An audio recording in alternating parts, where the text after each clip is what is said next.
Question 1. Scenario-based question. John is an insurance adjuster who receives a homeowner's insurance claim for a roof damage during a hailstorm. The insured property is located in a state that experiences severe weather patterns, including frequent hailstorms. During the investigation, John finds that the roof was previously patched multiple times and some areas of the roof show signs of wear and tear that predate the storm. The insured insists that the damage was entirely caused by the recent hailstorm. What should John consider when determining the extent of the loss? A. John should deny the claim entirely since the roof had previous patches regardless of the storm. B. John should only cover the damage directly caused by the hailstorm, excluding any wear and tear prior to the storm. C. John should approve full payment for the roof replacement, assuming the hailstorm caused all the damage. D. John should consider applying depreciation to the loss to account for wear and tear before the hailstorm. Answer. B. John should only cover the damage directly caused by the hailstorm, excluding any wear and tear prior to the storm. Explanation. In claims adjustment, it's essential to differentiate between damage caused by covered perils and damage due to normal wear and tear. Under most homeowners' policies, only the damage caused by the hailstorm would be covered and any pre-existing wear and tear would be excluded. Depreciation should also be considered to reduce the amount paid on older damage, but only if applicable to the portion of damage from the storm. Therefore, the correct response is that John should cover only the hailstorm damage and not any damage pre-existing due to wear and tear. This aligns with the principle of indemnity, which aims to restore the policyholder to their pre-loss condition, excluding pre-existing conditions that would not be covered by the policy. Question 2. Conceptual question. Which of the following is an example of a potential violation of the Virginia Insurance Code related to the handling of claims? A. An adjuster refuses to settle a claim based on policy exclusions without providing the policyholder with written documentation. B. An adjuster delays claim settlement until after the policyholder has settled their claim with a third party. C. An adjuster provides a claim settlement offer based on the estimated damages without considering all available evidence. D. An adjuster suggests that a policyholder should file a claim under their homeowner's insurance policy for an event that is likely excluded. Answer. A. An adjuster refuses to settle a claim based on policy exclusions without providing the policyholder with written documentation. Explanation. Under the Virginia Insurance Code, claims adjusters are required to act in good faith and provide clear communication with policyholders. If an adjuster refuses to settle a claim based on policy exclusions, they must provide written documentation to the policyholder explaining the reason for the denial. Failing to do so violates the ethical and legal responsibilities set out by the Virginia Bureau of Insurance, which mandates that policyholders be informed of their rights and the reasons for any claims denial. This ensures transparency and helps prevent unfair claims settlement practices. Violations related to misleading or obstructing claimants can lead to regulatory penalties and legal consequences. Question 3. Conceptual question. Which of the following methods is used to determine the value of personal property under a homeowner's insurance policy when a claim is filed? A. Actual cash value, CV. B. Replacement cost value, CV. C. Market value. D. Depreciated value. Answer. B. Replacement cost value, a CV. Explanation. Replacement cost value, a CV, is the method used to determine the value of personal property under a homeowner's insurance policy. RCV covers the cost to replace the damaged or destroyed property with new items of similar kind and quality without subtracting for depreciation. This is a more policyholder-friendly approach compared to actual cash value SEV, which accounts for depreciation and pays the policyholder less than the full replacement cost. Under HCV, the insurer would pay the value of the item after depreciation, reducing the amount the insured receives. However, RCV provides a higher payout, ensuring the policyholder can replace their property with new items, which is typically a more equitable solution for the insured. Question 4. Scenario-based question. Anna, a claims adjuster, is handling a liability claim for a slip-and-fall accident in a supermarket. The incident occurred when a customer, Mr. Smith, slipped on a spilled liquid in an aisle. The store has security footage showing Mr. Smith walking in the aisle for several minutes without any visible indication of the spill. Upon reviewing the store's maintenance records, Anna finds that the store had failed to clean up a spill that occurred earlier in the day. How should Anna proceed with the investigation of the claim? A. Anna should immediately deny the claim because Mr. Smith did not notice the spill right away. B. Anna should accept the claim as the store's failure to clean up the spill constitutes negligence. C. Anna should recommend a settlement offer based on the assumption that the store is at fault without further investigation. D. Owner should recommend mediation between Mr. Smith and the store to settle the claim, as it is likely a case of contributory negligence. Answer: B. Owner should accept the claim, as the store's failure to clean up the spill constitutes negligence. Explanation: in liability claims, the concept of negligence is central. The store's failure to clean up the spill in a timely manner constitutes negligence, as it had a duty to ensure the safety of customers. Even though Mr. Smith did not immediately notice the spill, the store's lack of maintenance and failure to address the hazardous condition leads to its responsibility for the accident. Owner's role is to investigate the facts thoroughly, and in this case, the store's negligence is clear. The other options do not adequately address the key concept of negligence and the responsibility of the business for maintaining a safe environment. Question 5. Conceptual question. Which of the following is a key factor in determining whether a claim under a property insurance policy is considered a total loss? A. The amount of the deductible in the policy. B. The actual cash value of the property immediately before the loss. C. The extent of the damage to the property relative to its replacement cost. D. The potential for the property to be repaired or replaced. Answer: C. The extent of the damage to the property relative to its replacement cost. Explanation: a total loss in property insurance is typically determined by the extent of damage relative to the property's replacement cost or value. If the damage is so extensive that repairing the property would cost close to or exceed the property's value, it may be classified as a total loss. The deductible is irrelevant in determining whether the loss is total or partial, though it impacts the payout. The ACV of the property helps to assess the payout, but the critical determinant is how the damage compares to the replacement cost. If the repair costs are close to or exceed the property's replacement cost, it is considered a total loss. Question 6. Conceptual question. Which of the following best describes the role of subrogation in insurance claims? A. Subrogation allows the insurer to transfer a claim to another party. B. Subrogation enables an insurer to seek recovery from a third party responsible for the loss after paying the claim.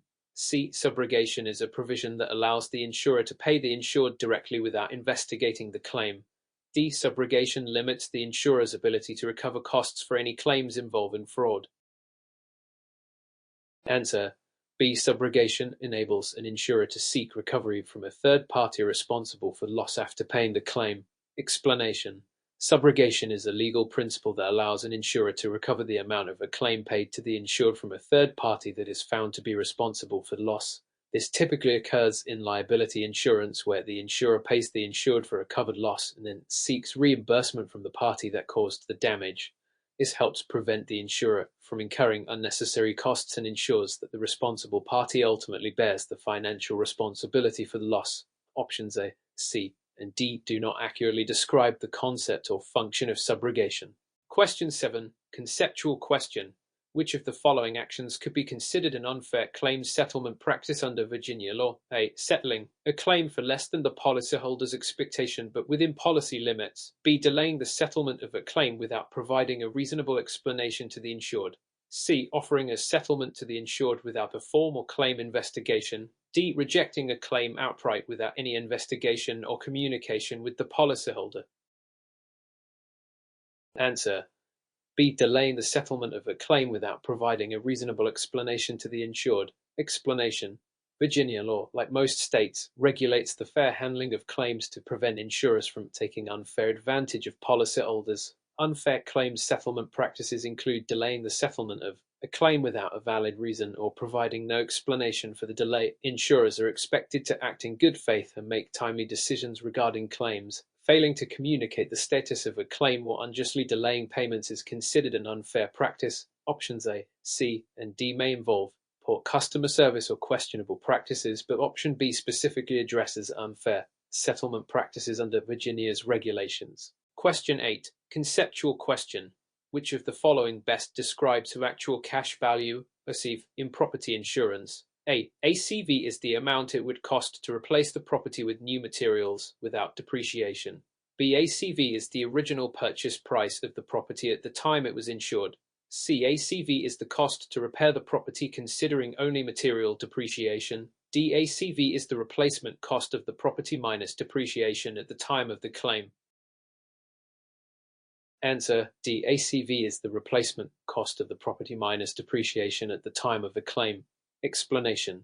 Actual cash value (ACV) is defined as the cost to replace property with a similar item of like kind and quality minus depreciation. It represents the current value of the property at the time of loss, considering its age and wear. The ACV method is used to determine claim payments for property damage when a policyholder has not elected a replacement cost policy. This ensures that the payout reflects the devaluation of the property due to usage and age. Options A, B, and C describe variations of replacement cost or repair costs but do not fully capture the definition of ACV as it applies to the insurance industry. Question 9. Scenario-based question. Rachel is handling a third-party liability claim for an automobile accident. The insured, Mr. Brown, was driving when he collided with another vehicle, injuring the driver of the other car. Rachel investigates and discovers that Mr. Brown was speeding and ran a red light just before the collision. However, the other driver, Mr. Green, had a pre-existing medical condition that caused his injuries to be more severe than what would normally be expected. How should Rachel handle the assessment of liability and damages? Rachel should deny the claim because Mr. Green's pre-existing condition was a significant factor. B. Rachel should accept liability for Mr. Brown, but limit the payout due to Mr. Green's pre-existing condition. C. Rachel should determine that Mr. Brown is entirely liable for the accident without considering Mr. Green's pre-existing condition. D. Rachel should apply the eggshell plaintiff rule and compensate Mr. Green for his injuries in full, even though they were exacerbated by his condition. Answer: D. Rachel should apply the eggshell plaintiff rule and compensate Mr. Green for his injuries in full, even though they were exacerbated by his condition. Explanation: the eggshell plaintiff rule in tort law states that a defendant is fully responsible for the harm caused to the plaintiff, even if the plaintiff's injuries are more severe than would be expected due to a pre-existing condition. In this scenario, Mr. Brown is clearly at fault for causing the accident, and the extent of Mr. Green's injuries, while aggravated by a pre-existing medical condition, should be fully compensated.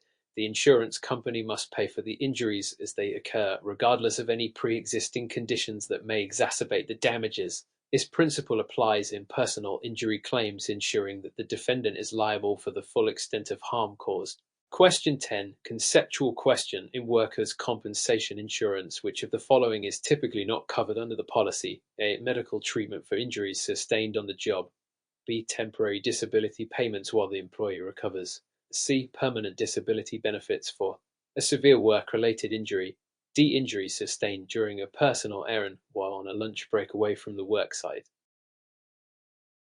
Answer: D. Injury sustained during a personal errand while on a lunch break away from the worksite.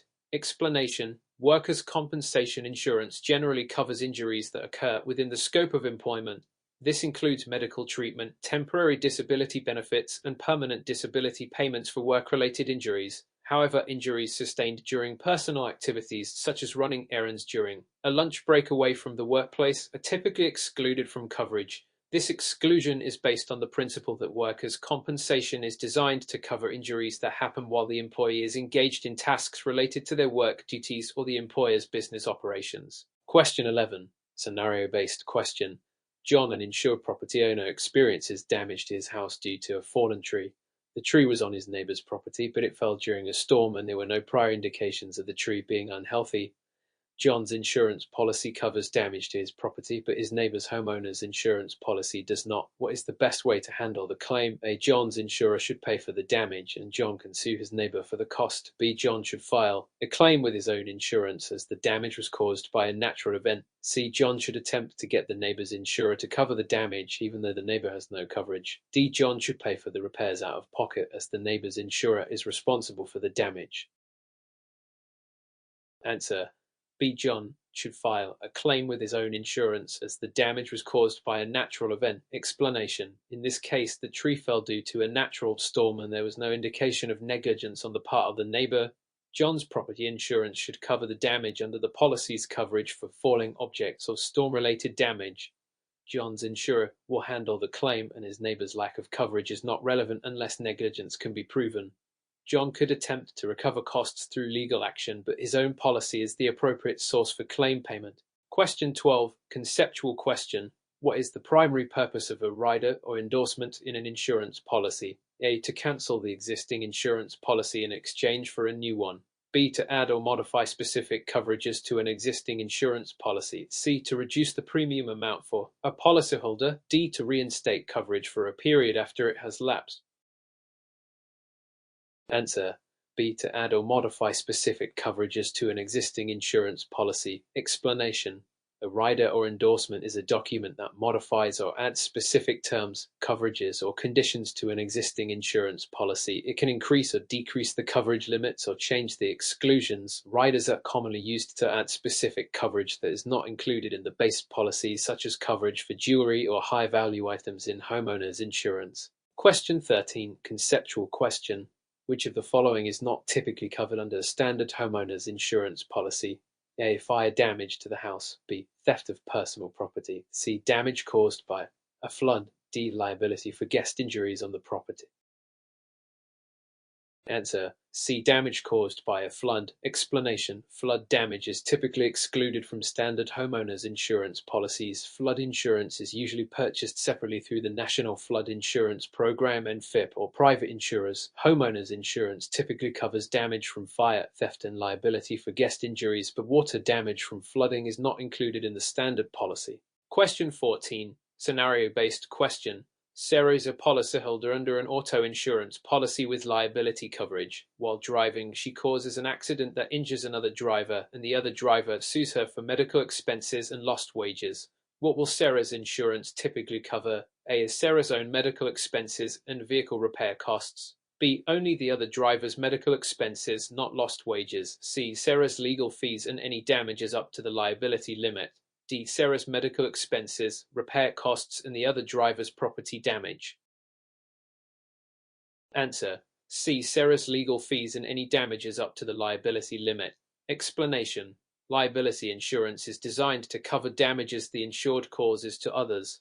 This includes medical expenses, property damage, and legal fees up to the policy limit. It will not cover Sarah's own medical expenses or vehicle repairs, which would be covered under other types of coverage like personal injury protection, PIP, or collision insurance. The other driver's lost wages may also be included in the damages, as liability insurance covers bodily injury claims from accidents the insured causes. Question 15. Conceptual question. Which of the following is a key distinction between replacement cost and actual cash value perceived in property insurance? A. Replacement cost covers the cost of replacing property without accounting for depreciation. B. Replacement cost covers only the amount of money the insured originally paid for the property. C. ACV provides more compensation than replacement cost in most cases. D. ACV covers only the depreciation of the damaged property. And so a replacement cost covers the cost of replacing property without accounting for depreciation. Explanation: the main difference between replacement cost and actual cash value (ACV) is that replacement cost covers the full cost to replace the property with a new item of like kind and quality without factoring in depreciation. ACV, on the other hand, is the replacement cost minus depreciation, reflecting the current value of the property after considering its age and condition. Therefore, replacement cost is typically more beneficial to the policyholder in the event of a claim. Question 16. Scenario-based question. Julie owns a business and is concerned about potential loss of income due to a fire damaging her storefront. She has purchased business interruption insurance, which includes coverage for lost profits. The fire occurred and the business had to shut down for 3 months to rebuild. What should Julie expect from her business interruption insurance? A. A payout for the full rebuilding cost of the store. B. Compensation for the lost income during the 3-month closure, but not for the rebuilding costs. C. A payment for the business interruption coverage, plus the store's value as it was before the fire. D. Reimbursement for the store's inventory, plus an additional payout for any profits lost during the rebuild. Answer: B. Compensation for the lost income during the 3-month closure, but not for the rebuilding costs. Explanation: business interruption insurance is designed to cover the lost income a business experiences while it is temporarily shut down due to a covered event, such as a fire. This coverage typically compensates for lost revenue during the period of the business closure, but it does not cover the actual cost of rebuilding the property, which is typically covered under property insurance. Question 17. Conceptual question. What is the primary purpose of an exclusion in an insurance policy? A. To limit the amount of compensation paid for a claim. B. To outline the specific coverage limits for a policyholder. C. To specify certain events or circumstances that are not covered by the policy. D. To provide coverage for events or circumstances that were not included in the original policy. Answer: C. To specify certain events or circumstances that are not covered by the policy. Explanation: exclusions in an insurance policy specify the events or circumstances that are not covered by the policy. For example, most standard homeowners policies exclude damage from floods or earthquakes. These exclusions help define the scope of coverage and make it clear which risks are not the insurer's responsibility. They are important for setting boundaries on what the policy covers. Question 18, scenario-based question. Kevin is an employee covered by workers' compensation insurance. While operating machinery at work, he injures his hand, requiring surgery and several months of rehabilitation. However, Kevin is also found to have been ignoring safety protocols, which contributed to the severity of his injury. How would workers' compensation insurance typically handle Kevin's case? A. Kevin's claim will be denied entirely due to his negligence. B. Kevin will receive benefits, but the payout may be reduced due to his contributory negligence. C. Kevin will receive full benefits as workers' compensation provides coverage regardless of negligence. D. Kevin's employer is liable for the full cost of his medical bills, separate from the workers' compensation insurance. Answer: C. Kevin will receive full benefits, as workers' compensation provides coverage regardless of negligence. Explanation: in workers' compensation cases, the primary principle is that employees are entitled to compensation for work-related injuries, regardless of fault or negligence. This no-fault system is designed to provide medical benefits, wage replacement, and rehabilitation costs. Kevin's failure to follow safety protocols may be a factor in determining the severity of his injury, but it does not affect his entitlement to workers' compensation benefits. Question 19. Conceptual question. Which of the following is typically considered a peril covered by a homeowner's insurance policy? A. Wear and tear due to aging. B. Damage caused by a power outage. C. Fire and smoke damage. D. Intentional damage caused by the insured. Answer: C. Fire and smoke damage. Explanation: in homeowners insurance, peril refers to a specific risk or cause of loss that is covered by the policy. Common perils include fire, theft, vandalism, and storms. Damage caused by wear and tear, power outages, or intentional actions by the insured are generally not covered. Fire and smoke damage is a standard peril included in most homeowners policies. Question 20. Scenario-based question. Lucas is the policyholder of an auto insurance policy with both comprehensive and collision coverage. While parked at a shopping mall, another driver crashes into Lucas's car, causing significant damage. What coverage will pay for the repairs to Lucas's car? A. Comprehensive coverage, since the damage occurred while the car was parked. B. Collision coverage, as the damage was caused by a collision with another vehicle. C. Both comprehensive and collision coverage, depending on the cause of the accident. D. The other driver's liability insurance, since they caused the accident. Answer: B. Collision coverage, as the damage was caused by a collision with another vehicle. Explanation: collision coverage applies to damages resulting from a collision with another vehicle, whether it occurs while driving or when parked. In this case, because the damage to Lucas's car was caused by another driver crashing into it, collision coverage will pay for the repairs. Comprehensive coverage typically covers non-collision events, such as vandalism or theft. The other driver's liability insurance would apply if they were found at fault and the accident resulted in property damage. Question 21. Scenario-based question. Marie, a business owner, has an employee who injures their back while lifting heavy boxes. The employee is unable to work for 2 months and needs medical treatment. What type of insurance is most likely to cover the employee's medical costs and lost wages? A. General liability insurance. B. Workers' compensation insurance. C. Business interruption insurance. D. Commercial auto insurance. Answer: B. Workers' compensation insurance. Explanation: workers' compensation insurance is designed to cover medical costs, rehabilitation, and lost wages for employees who are injured on the job. This type of insurance is typically required by law for most businesses with employees. General liability insurance covers third-party injuries or property damage, while business interruption insurance covers loss of income due to business closures. Question 22. Conceptual question. Which of the following is an example of a moral hazard in insurance? A. An insured party intentionally causes a loss to their property. B. An insured party forgets to lock their car, resulting in theft. C. An insured party experiences a car accident due to poor weather conditions. D. An insured party's property value decreases due to market conditions. Answer A. An insured party intentionally causes a loss to their property. Explanation: moral hazard refers to situations where an individual takes on more risk because they know they are protected by insurance. Intentional damage, such as arson or causing a loss, is an example of moral hazard, as the insured may be more likely to cause the loss due to the safety net of their insurance policy. Question 23. Scenario-based question. Tom's house is severely damaged by a fire caused by an electrical malfunction. His homeowner's insurance includes coverage for fire damage. However, his insurance policy has a $500 deductible. If the total cost to repair the damage is $10,000, how much will Tom's insurance pay for the repairs? A. $10,000. B. $9,500. C. $500. D. $9,000.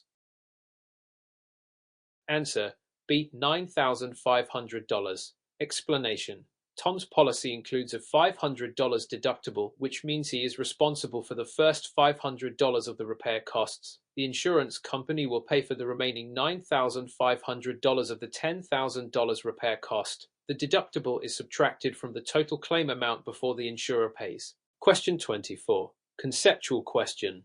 Which of the following is considered a moral hazard that an insurer may attempt to reduce through careful underwriting and monitoring? A. A person who buys a health insurance policy only after becoming sick. B. A person who engages in risky activities, such as extreme sports, after purchasing life insurance. C. A person who mistakenly leaves their car keys in the ignition, leading to theft. D. A person who refuses to file a claim despite having coverage for the loss. Answer: B. A person who engages in risky activities such as extreme sports after purchasing life insurance. Explanation: moral hazard occurs when an insured person takes greater risks because they know they are covered by insurance. In the case of life insurance, if someone engages in more dangerous activities after purchasing the policy, they might assume that any injury or death will be covered by insurance, which is an example of moral hazard. Insurers try to mitigate this risk through underwriting and exclusions for high-risk activities. Question 25. Scenario-based question. Sarah is involved in a car accident and submits a claim to her auto insurer. However, after investigation, the insurance company determines that Sarah was driving under the influence of alcohol at the time of the accident. What is likely to happen next? A. Sarah's claim will be fully paid because auto insurance covers all accidents. B. Sarah's insurance policy will cover the damages, but she will face a higher premium. C. Sarah's claim will likely be denied and she may face legal consequences. D. Sarah will only be covered for the damage to her vehicle, not any injuries. Answer: C. Sarah's claim will likely be denied and she may face legal consequences. Explanation: most auto insurance policies include an exclusion for accidents caused by driving under the influence of alcohol or drugs. If Sarah is found to have been intoxicated at the time of the accident, her claim may be denied. Additionally, driving under the influence is a legal violation that could lead to criminal penalties such as fines, license suspension, or even jail time. Question 26. Conceptual question. Which type of insurance would typically cover damage to a business building caused by a fire? A. General liability insurance. B. Business interruption insurance. C. Property insurance. D. Commercial auto insurance.